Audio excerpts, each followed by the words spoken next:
Do you know what triggered the war? It began in 1914 with the assassination of Archduke Franz Ferdinand of Austria. The result was a mess.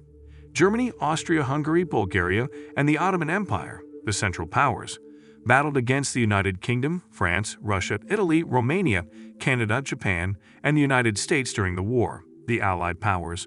So, what exactly happened? How did an apparently insignificant incident escalate into a global conflict? And why did the United Kingdom decide to become involved? Hold on, stick to the video to the very end to find your answers. This video will clarify everything you need to know about World War I. Before we begin, please remember to subscribe to our channel. Tensions had been building for years in Europe, particularly in the problematic Balkan region in Southeast Europe, when World War I broke out. You already know that the spark which started World War I was lit in Sarajevo, Bosnia, on June 28, 1914, when Archduke Franz Ferdinand, heir to the Austro-Hungarian Empire, was assassinated with his wife, Sophie, by Serbian nationalist Gavrilo Princip. The killing of Franz Ferdinand set off a series of events that quickly got worse. Like many other countries, Austria-Hungary blamed the Serbian government for the attack and hoped to use it to end Serbian nationalism for good. Because powerful Russia sided with Serbia, Austria-Hungary waited to go to war until German leader Kaiser Wilhelm II told them that Germany would back their cause. Austro-Hungarian leaders feared that if Russia got involved, Russia's allies France, and maybe even Great Britain, would also get involved. The dual monarchy of Austria-Hungary then issued a harsh ultimatum to Serbia. World War I begins. Convinced that Austria-Hungary was preparing for war, the Serbian leadership ordered the mobilization of the Serbian army and requested aid from Russia. Austria-Hungary went to war with Serbia on July 28, and the peace between Europe's big powers quickly fell apart. Within a week, Russia, Belgium, France, the United Kingdom, and Serbia formed an alliance against Austria-Hungary and Germany, and World War I began. The Western Front. Germany opened World War I on two fronts, invading France through neutral Belgium in the west and confronting Russia in the east. German troops crossed the border into Belgium on August 4, 1914. In the opening combat of World War I, the Germans attacked the heavily fortified city of Liege to seize the city by August 15. As they pushed through Belgium toward France, the Germans shot civilians. They even executed a Belgian priest they accused of encouraging civilian resistance. First Battle of the Marne.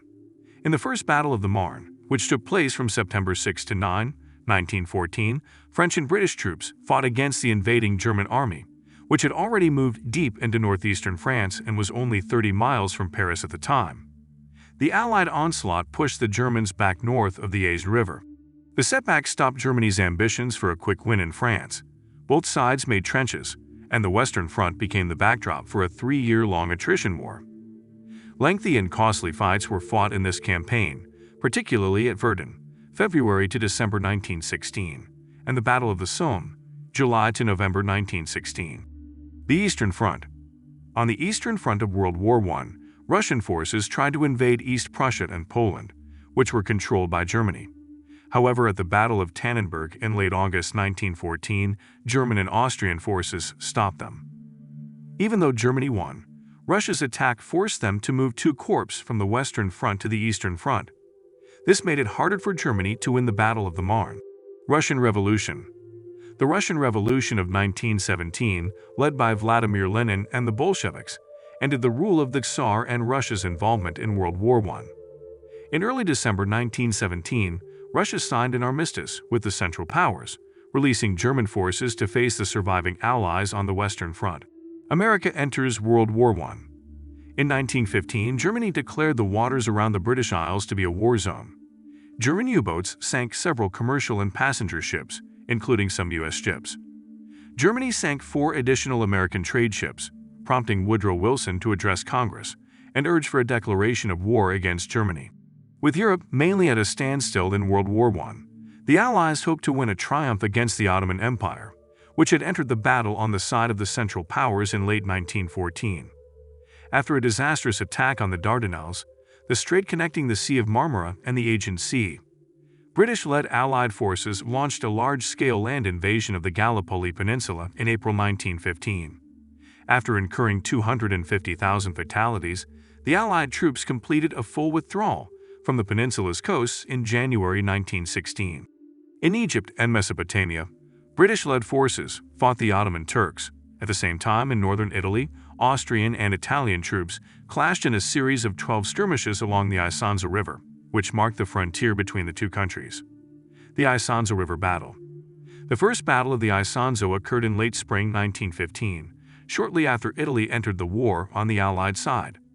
German reinforcements enabled Austria-Hungary to secure a decisive victory in the 12th Battle of the Isonzo, better known as the Battle of Caporetto, October 1917. Following Caporetto, Italy's allies stepped up to provide additional help. Troops from the United Kingdom, France, and subsequently the United States landed in the region, and the Allies began to retake the Italian front. At sea during World War I. In the years before World War I, the British were the only country's fleet that could compete with Britain's Royal Navy. However, the Imperial German Navy had made big steps to close the gap between the two naval powers. Germany was also strong at sea because of its fleet of deadly U-boat submarines. Following the fight of Dogger Bank in January 1915, when the British launched a surprise attack on German ships in the North Sea, the German Navy chose not to engage Britain's strong Royal Navy in a major battle for more than a year, and instead relied on its U-boats. The Battle of Jutland, May 1916, the largest naval battle of World War I, preserved British naval control on the North Sea, and Germany never again attempted to break an Allied naval blockade. The Second Marne Battle. German troops attacked French forces, supported by 85,000 American and some British Expeditionary Force troops, in the Second Battle of the Marne on July 15, 1918. The Second Battle of the Marne effectively shifted the tide of the war in favor of the Allies, who could retake most of France and Belgium. Harlem Hellfighters and other African American regiments. By the time World War I started, the United States military had 4 all-black regiments. These were the 9th and 10th Cavalry, the 24th and 25th Infantry, and the 9th and 10th Infantry. All 4 regiments consisted of famous soldiers who fought in the Spanish-American War and served in American territory. During World War I, however, they were not used overseas. The U.S. military could not imagine that black and white soldiers would work together on the front lines in Europe. Instead, the first African-American soldiers sent overseas worked in separate labor battalions. In the Army and Navy, they were only allowed to do low-level jobs and not to join the Marine Corps. In 1917, the military created the 92nd and 93rd Divisions, Black Combat Units. This was in response to complaints from the black community and civil rights groups about quotas and how African-American soldiers were treated in the war effort. Because they were trained separately and needed to be more in the United States, the divisions had different results in the war. In September 1918, the 92nd was criticized for how it did in the Meuse-Argonne battle. In contrast, the 93rd Division had better success. With decreasing troops, France requested reinforcements from America. General John Pershing, commander of the American Expeditionary Forces, dispatched battalions from the 93 Division. France had previous experience fighting alongside black soldiers in their Senegalese-French colonial army. The 93 Division's 369 regiments, nicknamed the Harlem Hellfighters, fought so bravely that France awarded them the Croix de Guerre for their bravery after they spent 191 days on the front lines, the longest of any ADF unit. More than 350,000 African-American soldiers served in various capacities in World War I. Even though the Turks won at Gallipoli, they suffered several defeats at the hands of invading forces, and an Arab rebellion destroyed the Ottoman economy and territory. They still made a deal with the Allies in late October 1918. Austria-Hungary, which was falling apart from the inside due to growing nationalist movements among its different people, signed an armistice on November 4. Germany finally had to ask for an armistice on November 11, 1918, because it was running out of resources for fighting. There was trouble at home, and its allies had given up. This effectively ended World War I. That's all, guys. Thank you for tuning in. If you enjoyed the video, please click the like button. Do subscribe to get updates about what's new on our channel.